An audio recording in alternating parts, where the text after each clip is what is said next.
Hi guys. In today's video, I'm going to be discussing integrals. Integrals is a very, very important part in calculus, and you must know it if you want to do well in the exam. So when we integrate a function, integrating a function is like a specific algorithm we use on the function. So when we do that to a function, we find the area between the function. So area between the function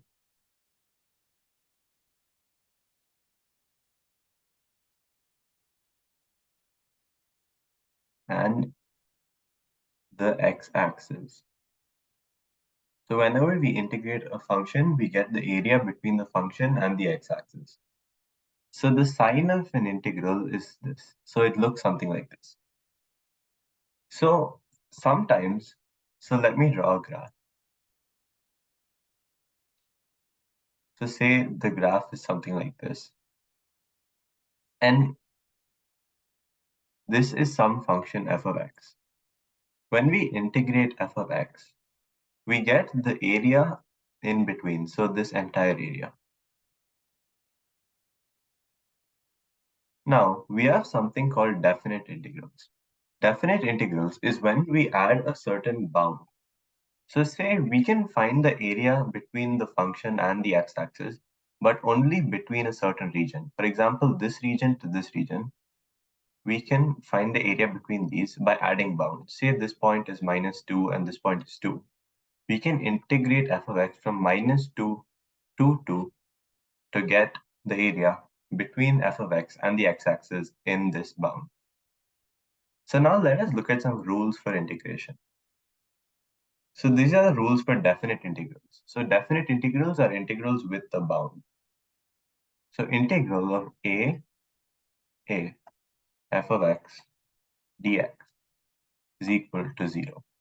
So this means that the bounds are the same, and that obviously is 0 because you're finding the area of, so you're finding the same area but subtracting them. So when you subtract two same things, it is 0, right?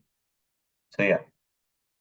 Now the next rule you need to know is integral of b to a f of x dx is equal to negative of integral a to b f of x dx. So you can switch the bounds by multiplying a negative sign outside the integral.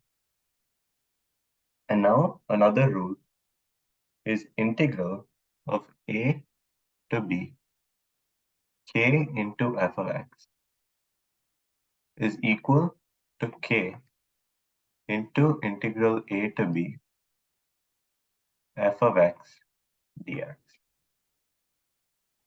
So integral a to b k into f of x, we can take the k outside and write it like this, because k is just the constant.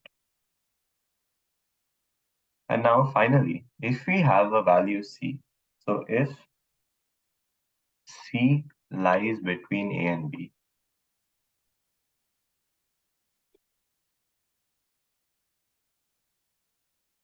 so if c lies between a and b,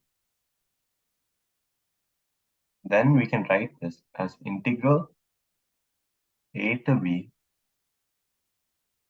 f of x dx is equal to integral a to c f of x dx plus integral c to b f of x dx. So these are some rules or properties of definite integrals which you should know.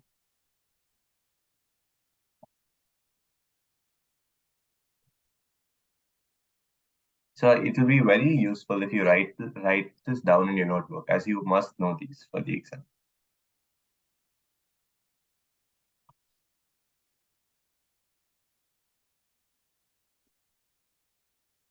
So now let me discuss another rule.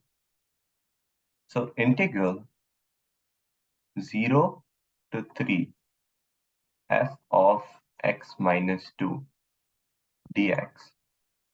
This can be written as, you can subtract the 0 with -2. So -2 and 3 minus 2, which is 1, f of x dx. So you remove the f of x minus 2 and add them to the bounds. Now another rule is, so the absolute value of integral a to b f of x dx is equal to negative integral a to b f of x dx. So whenever we have an absolute value, we can just multiply a negative. So that's how easy it is. So these are some properties of definite integrals which you should know. In the next video, I'm going to discuss properties of integrals. So several integral rules you must know. There are over 20 of them which you should know for the APA Calculus BC exam. Thank you.